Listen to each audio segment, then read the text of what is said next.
No matter what is happening in our life, because we believe that God is in control of every situation and circumstance. The word of God says He is control over everything, because He is the one who is concerned over your life. He is the one who sustains you. He is the one who looks after you. Hallelujah. And He is the one who cares for you. Amen. Why? Because He is the God who is moved with compassion. The word of God says in Matthew 14 verse 14, when they were following Him clearly, the word of God says He was moved with compassion. The word of God says clearly, Jesus was moved in compassion in Matthew chapter 14 and verse 14 if you see. And when Jesus went out, He saw the great multitudes and He was moved with compassion for them and He healed the sick. He was moved with compassion. He saw what? He saw what was the problem. What was the problem? Was sickness. So immediately what happened? The word of God says that He was moved with compassion and He healed the sickness. Hallelujah. And that's what we clearly see. That's why for healing to start in your body, you need to fast and pray. That's why sometimes what happens, God will take you into the test. That's what clearly Jesus Christ, after coming down from the mountain, the word of God says that the power of God was there to heal the sick. Hallelujah. In Luke chapter 6 verse 19, let us see what the word of God says. In the Gospel of Luke chapter 6 and verse 19.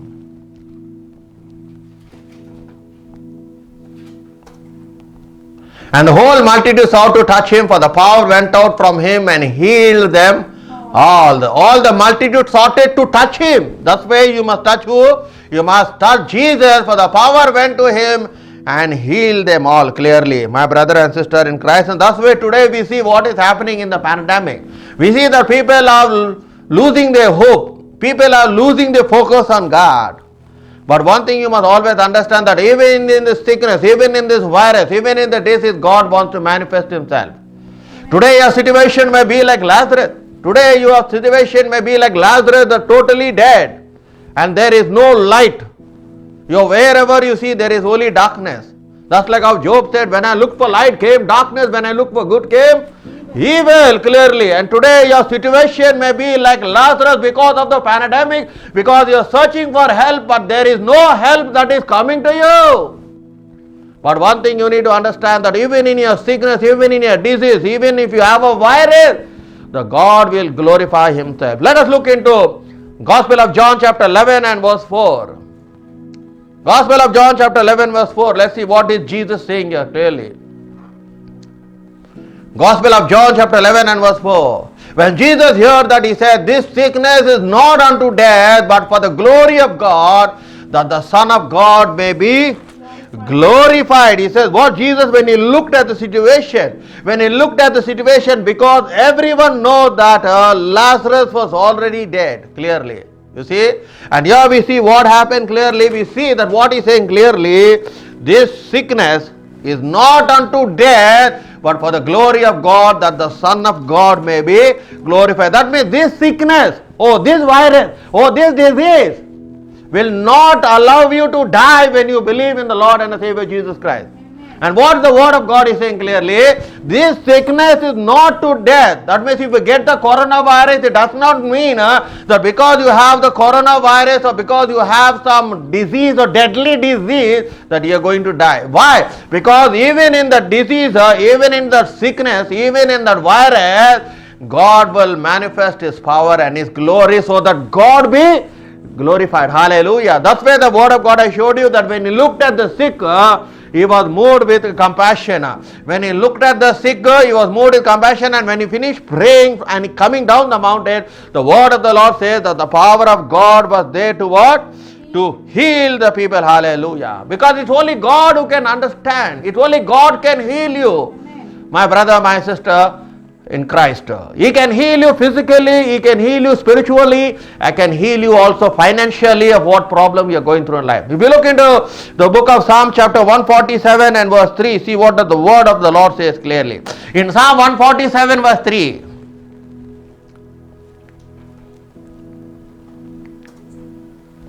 He heals the broken-hearted and binds up them. He heals the broken-hearted. Today, your heart is broken because of the situation and the circumstances which you are going through in life. But Bible says that He heals the broken-hearted and binds up their wounds. Hallelujah. You see clearly, today you may have a wound in your heart. But the word of God says that He is the one who will bind them up. He will bind your wounds. Because why? Because Jesus Christ is known as the Son of Righteousness. If you look in Malachi chapter 4 and verse 2, let's see what the word of God says. In Malachi chapter 4 and verse 2. Malachi chapter 4, but to you who fear my name, the Son of Righteousness shall arise with healing in his wings, and you shall go out and grow fat like stall-fed calf. The word of God says, but you who fear my name, the Son of Righteousness shall arise with healing. Who is the Son of Righteousness? According to what the prophet Malachi is saying, is none other than the Lord of Jesus Christ. He says, which has healing in his wing, and you shall go out and grow fat like stall-fed calf. Hallelujah. So he is the one who heals the sick. He is the one who can heal you of your situation and of your circumstance. That's why you need Jesus Christ. That's why they went to touch him, so that the power of God. And today he is expecting you that you may come and touch him. Hallelujah. Because when you come and touch the Master, you will receive your healing. Hallelujah. You see clearly, many people think that they know God, but basically they do not know God. Hallelujah. Hallelujah. Because the word of God says, for those who know God only will do great exploits. In Daniel chapter 11 verse 32, the word of God says, for those who know God. There are many people who in this world they declare that they know God, but they do not know God. But if you look in Daniel chapter 11:32, for those who do wickedly against the covenant, he shall corrupt with flattery. But the people who know their God, they shall be strong and carry out exploit. That means nothing can shake them. Even in the pandemic, nothing can shake them. Because that's why I always say that your life must be built upon the solid rock, Jesus Christ. Your life must be built where? Upon the solid rock. That's what Jesus Christ said, the parable of the two people who built their house. One built the house upon the solid rock, and one built the house upon the sand. The Bible clearly says, and the one who built on the solid rock, that when the test of time came, what happened when the flood came? It was able to stand because the foundation of the house was upon the solid rock, Jesus Christ. And the word of God says that everyone drank of the spiritual rock or the solid rock, which was none other than a Lord and a Savior, Jesus Christ. Therefore today I am asking you, my brother and sister in Christ, is your foundation on the solid rock or is your foundation on the sand? Because when your foundation is on the solid rock, no one can shift you, no one can move you, my brother, my sister in Christ, Jesus Christ. And that's why you must not fear for what is happening. That's why many problems with many people, they fear looking at what is happening in the present world. Instead of focusing upon Jesus, they are focusing upon what the media is telling. And that's the problem. When Jesus is there ready to heal, hallelujah, he is moved with compassion. He is ready to heal you, my brother. He is ready to restore you back. That's what Jeremiah chapter 30 verse 17. Let us see what does the word of God says. In Jeremiah chapter 30 and verse 17.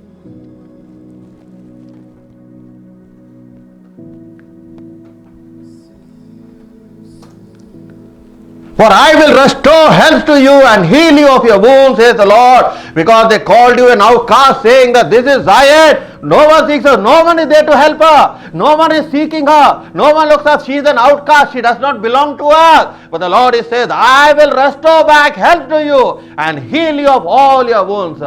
Where you are stricken and where you are fallen, I will make an extend. That's what the word of God says. In Isaiah chapter 60 and verse 15, let's see what that the Spirit of the Lord says in Isaiah chapter 60 and verse 15.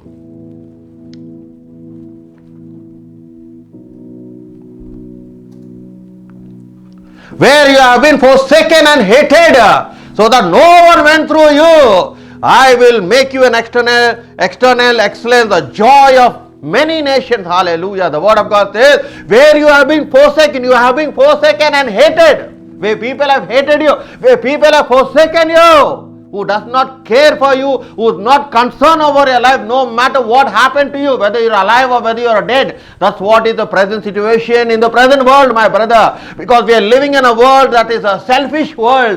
We are living in a world that is only looking after ourselves, not looking about the other people, not looking after your neighbor. But what Jesus Christ said, when they asked Jesus what is the greatest commandment, Jesus, what did he say? Love the Lord your God with all your heart, with all your soul, with all your mind and with all your strength. And what he said?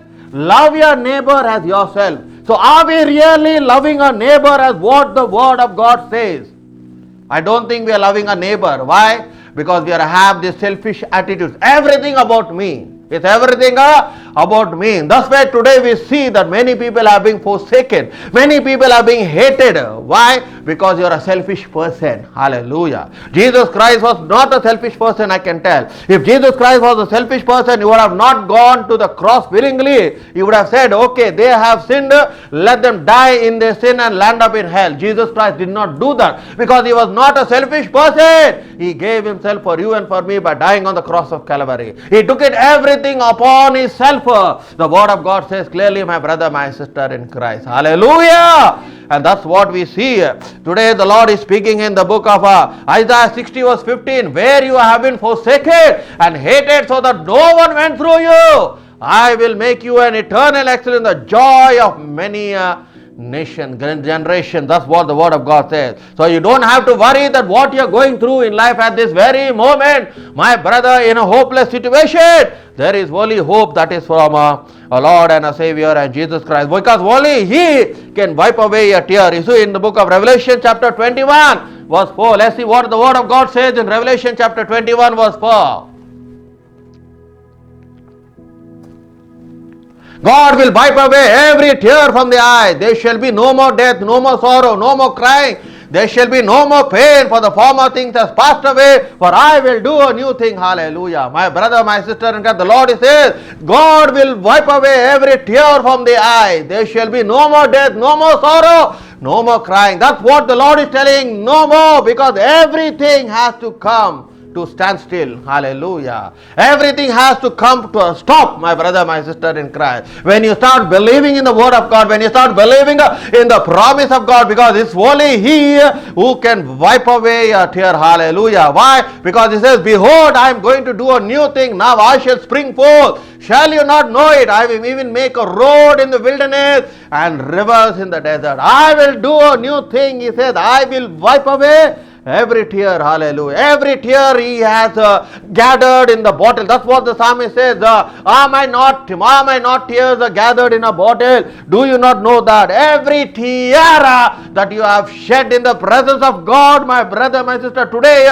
you may be in a position by thinking God is not answering my prayer. You have shed much tears, but the psalmist is telling that my tears are in your bottle. Are they not written in your book clearly, my brother and sister in Christ? And that's what he says in Psalm 56 verse 8. You number my wandering, you put my tears into your bottle. Are they not in your book? In Psalm 56 verse 8, clearly the psalmist, the Bible says that even his couch was drenched with tears. He went through a lot of situations and circumstances where everyone forsaken him, everyone hated him.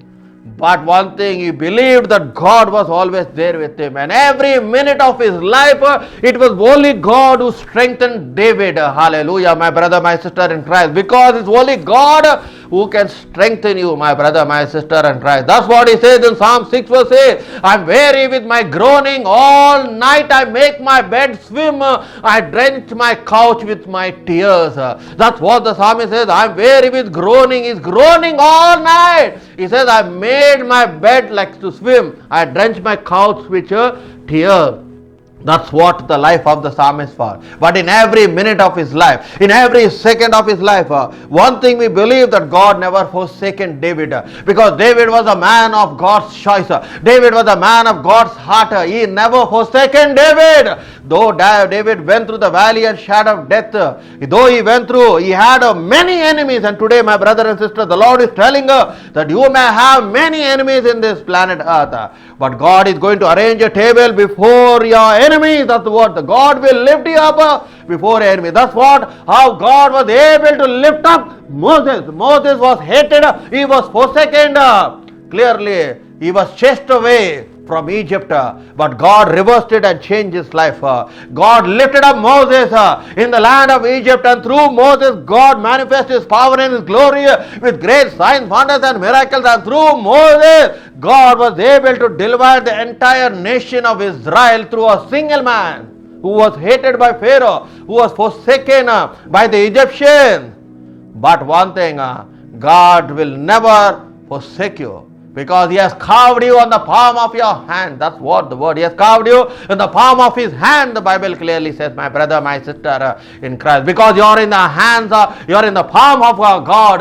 And that's what you must understand. That's where you must not fear anything clearly. That's what the psalmist was able to say. In Psalm 23:5, you prepare a table before me in the presence of my enemy. You anoint my head with oil and my cup runs over. Hallelujah. You see clearly that's what he was able to say, my brother, my sister in Christ, because his hope was in God, his strength was his God, his trust was in God. Hallelujah. That's where the word of God says, trust in the Lord always, lean not on your understanding, do not walk in the imagination of your heart. Put your trust in the Lord at all times, not at some time. All time trust in the Lord. Hallelujah. My brother, my sister in Christ, and that's what even the word of God says in Psalm 49:16. See, I have inscribed you on the palm of my hand. The walls are continually before me. God has inscribed you. He has inscribed you in the palm of His hand, my brother, my sister. Do not fear for what is happening at the present moment. Do not happen. One thing you need to understand, there is no one who is ready to help me. There is no one whose laid is concerned. There is no one who help me. Help will surely come. Help will surely come. Just like how Mordecai said to Queen Esther, there is a time where you need to fast and pray with the maids.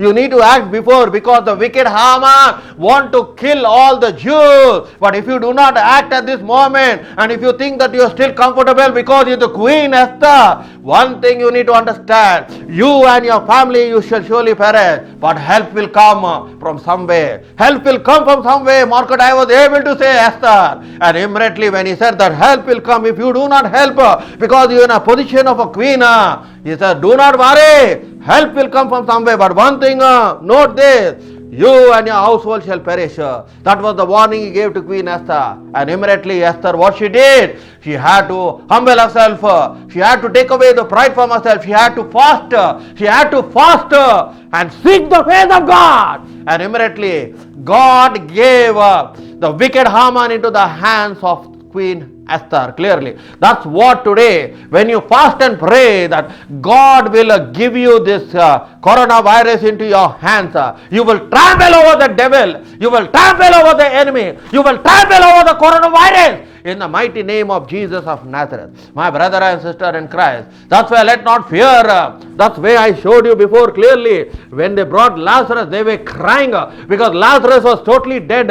And today your situation may be totally dead. There is no hope for you, my brother, my sister. But Jesus Christ says, for this sickness or this death is not for thing, but is for the glory of God, that the Son of Man. That's why in your sickness, He will glorify Himself. In your problem, He will glorify Himself. In your pain, He will glorify Himself. In your shame, He will glorify Himself. Why? Because the word of God says, I will not share my glory. In Isaiah 48:11, the word of God says, I will not share my glory. I will not give my glory to anyone. But when you start worshipping and glorifying Him, clearly what will happen? Clearly, what happened? What will happen clearly? God will be glorified. God will be glorified in a situation and circumstance, my brother, my sister, because He deserves all the glory. That's what Isaiah 48:11 says, for my own sake will do it. For how should my name be profaned? And I will not give my glory to another. Thus way, Jesus said, this sickness is not unto death, but the Son of Man shall be glorified. And that's what the word of God says, that when Jesus Christ was on this planet earth, that His Father glorified Him. Today God is ready. When you glorify God, God will glorify Himself in your situation. He will glorify yourself in your finances. He will glorify His situation in your pain, in your shame, even in the virus, even in the sickness, even in the disease, whatever you name it. He will glorify, my brother, my sister in Christ. He will restore you back. He will restore you back. If He was able to restore back the sickness of Job, the word of God says that when Job was totally afflicted, God restored him back, my brother, my sister. God restored back his family. God restored back his finances. God restored back his health. There are three things that God restored in the life of Job. His family was restored back. His health was restored back. And everything that whatever whatever he lost was restored back, and God has given him a double portion, as the word of the Lord says. Hallelujah. My brother, my sister, because it's only God who can bless you a double portion. Hallelujah. It's only God who can bless you. I think it's in Zechariah chapter 9 or 12. 9:12 it says clearly. Let's see Zechariah. Return to a stronghold, you prisoners of hope, for even today I declare that I will restore double to you. In Zechariah chapter 9 verse 12 clearly the word of God says, return to the stronghold, you prisoners of hope. Even today I will declare, today you may be a prisoner of hope. You may think that everything is lost. Everything is lost. What is the use of me living? What is the use of me living? Everything I have lost during this pandemic, during this time. Everything I love, but the Lord says, even today I will declare that I will restore double to you. God is the one who will restore double to you. In Zechariah chapter 9 verse 12 clearly, it's only God who can restore back everything, my brother, my sister in Christ. And today do not fear of what is happening clearly, as the word of God says clearly, because he is the one who will be gracious to you. In Psalm 30 verse 2, let us see what the word of God says. In Psalm 30 and verse 2. Psalm 30 and verse 2. Oh my Lord, I cried out to you and you healed me, clearly the word of God says. Oh Lord, I cried out to you and you have healed me. In Psalm 119 verse 50, let's see what the word of God says. In Psalm 119 and verse 50.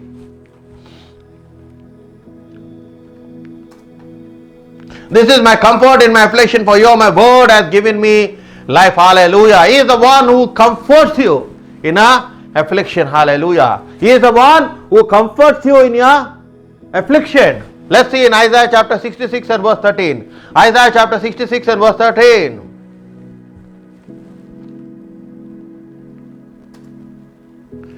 And the one who is mother comforts, I will comfort you, and you shall be comforted in Jerusalem. He says, as one who is mother comforts, so I will comfort you, and you shall be comforted in Jerusalem. Thus way the Holy Spirit in the New Testament, he was known as the comforter, he was known as the counselor, he was known as the helper. And that's way even we see that Paul, while he was going through a lot of problems, he was being persecuted, he was being hated, he was being even beaten up, but still he was able to comfort the church in Corinthians. In 2 Corinthians chapter 1 verse 3 and 4, let us see what does the word of God says. In 2 Corinthians chapter 1 verse 1 verse 3 and 4, let's see what does the word of God says.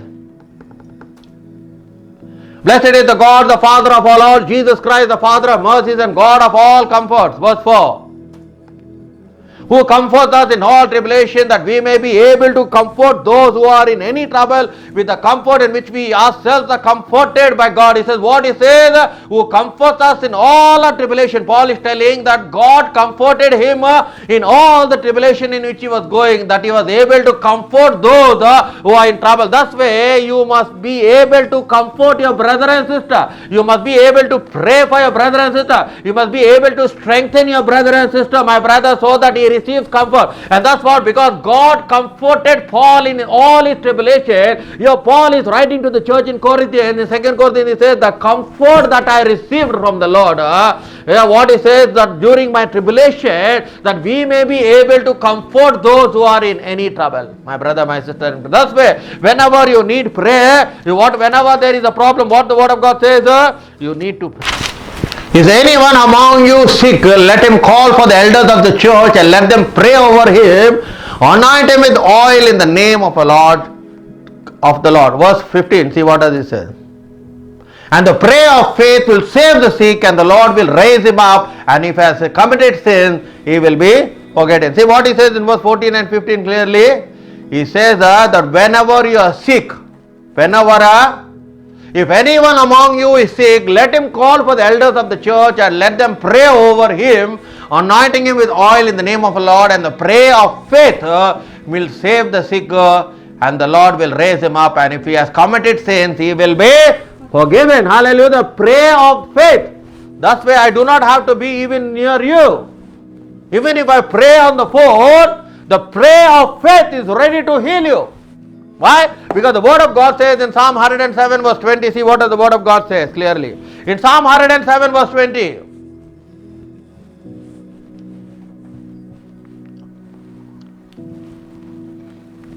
Psalm 107 verse 20 clearly see, He sent His word and healed them and delivered them from their destruction. He sent His word and healed them. That's what Jesus Christ sent forth His word to who? To the centurion servant. The centurion came to Jesus pleading for the life of his servant. He says, I am a man of honor, I am not worthy that you may come into my house. But only say a word that my servant who is at the point of death, who is sick, if you say one word, that is enough. The word is enough for my servant to be made well. And you know what Jesus said? I have not found such faith in the whole of Israel. And immediately when Jesus spoke the word, that's what Jesus was quoting from Psalm 107:20. He sent His word and healed. He says, let it happen according to your request. And immediately we know what happened? That the servant of the centurion was immediately at that minute, at that time, what happened? He was healed. Because when the centurion was returning back, he met another servant, and the servant says, do not worry, master, for your servant is made well, he is healed. And immediately the centurion asked the time. And immediately when he told the time, he remembered the words of Jesus Christ. My brother, my sister in Christ. That's where the prayer of faith is important, my brother, my sister in Christ. That's where the word of God says, unless two agree on earth, it shall be agreed in heaven. The word of God says, unless two walk together, how can they agree? That's why when we pray sometimes, the other person must come into agreement. Because sometimes you don't receive your miracle, you don't receive healing, because the other person is not praying with faith, is not agreeing. That's why the word of God says that wherever Jesus Christ went, He was not able to perform healing miracles. He says in other cities, why? It is not that because Jesus do not have the power or He lack the power. He says because they lack faith. So if I pray for you and you do not have faith in believing in what I am praying, you will not receive any miracle, you will not receive any breakthrough, you will not receive any healing. Nothing will happen. That's why clearly in the book of James it says, the prayer of faith. Hallelujah. He says whenever your problem, what he says, call the elders, call the man of God, so that they may pray. Let not pride come into your heart. And say, why should I ask him to pray? Or why should I ask her to pray? No, the word of God says that if you are suffering, what he says clearly, you need to ask people to pray for you, and the prayer of faith, hallelujah, the prayer of faith will what happen? Will heal you. Hallelujah. That was the faith of the centurion. What was his faith? He said to Jesus, don't come, you no need of coming to my house. But if I believe that if you say one word now, my servant who is at the point of death, my servant who is sick, who is lying on the bed, he can be healed. He said, you don't come, only say one word. He said, Jesus, you say only one word. Master, you say only one word. One word you just say, my servant is healed. Immediately I believe it. That was his faith. His faith was very great. The centurion faith was so great that he just believed. And immediately his servant who was miles away was healed, my brother and sister in Christ. And that's what today the Lord is saying, let not your heart be troubled. In the book of things, my peace I give unto you. In the Gospel of John 14:27, that's what the word of God says. My peace I give unto you. Let not your heart be troubled. In John 14 verse 27, the Lord is saying clearly today, my brother and sister, He says, my peace I give unto you, I leave with you, my peace I give to you. Not as the world gives, do as I give to you. Let not your heart be troubled, neither let it be afraid. Hallelujah. Let it not be afraid, because it's only God who can give you peace. It's only God who can give you peace. The world cannot give you. That's what the word of God says. Let not your heart be troubled, even in this pandemic. Let not your heart be troubled of how many people are dying. My brother and sister in Christ. Clearly, why? Because if you have even the sickness, even if you have the sickness, God will be glorified in the sickness. Hallelujah. God will be glorified even in that coronavirus, my brother, my sister in Christ. And that's what is very much important. And that's where glory belongs only to God. And that's why today the Lord says, this sickness is not unto death. This sickness is not the end of the story. Because until God says it is over, it is not over. Until God says it is over, it is not over. Unless God says it is finished. That's why Jesus Christ had to say, it is finished. When Jesus has finished, is thus when he gave up his spirit. That's the word of the Lord says clearly. When we meditate the 7 words of the cross, in that one word, what it says? It is finished. When Jesus Christ said it is finished, is thus when he gave up his spirit. So unless God says it is finished on this planet Earth, you will not die. You will not die before your time, my brother, my sister in Christ. You will not die before your time. Do not look at the situation. Do not look at the circumstance. Do not look at what the media is telling, my brother, my sister. Let your eyes be upon Jesus, the author and the finisher of your faith. Let your eyes be upon Jesus. Turn your eyes upon Jesus and look at his wonderful face. Hallelujah. For the things of this world will surely grow dim in the light of his glory. That's what the song goes like that. Hallelujah. Turn your eyes upon Jesus, the author and the finisher of our faith. For he who started a good work in our life, he will surely bring it to completion until the day of Jesus Christ. Amen.